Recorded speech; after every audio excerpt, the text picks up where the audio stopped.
Okay, today we're going to do the proximal fibula tib mobilization. We're going to take a dorsal or posterior glide. What you got to be careful with is we're going to palpate, take the patient, put the patient in a about 80 to 90 degree bend. She's in supine.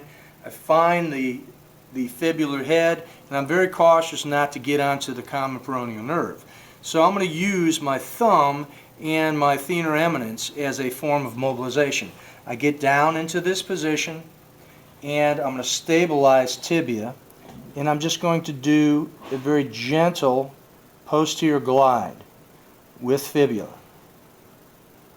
Patient's in supine, she's relaxed, and I do this dorsal posterior glide.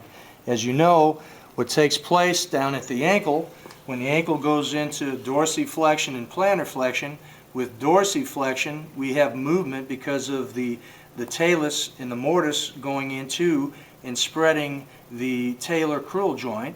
It glides the fibular head in a proximal direction and also takes it into a posterior direction. So I might utilize this to help with dorsiflexion of the ankle.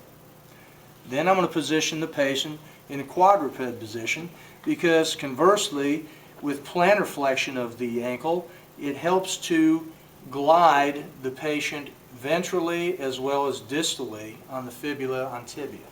So she's going to get positioned into quadruped,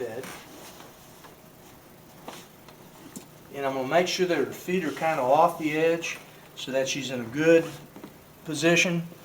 I'm going to again palpate, find the fibular head. This part of my hand is going to get onto the fibular head, and I'm going to place my hand around the femur, or it can be on the tibia.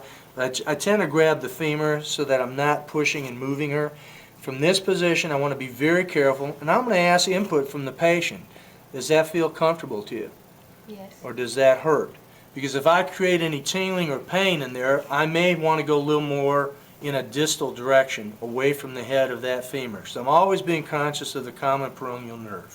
This also will help, as we said, to enhance plantar flexion of the ankle, because with plantar flexion we have a ventral glide of the fibular head as well as a distal glide of the fibula onto tib.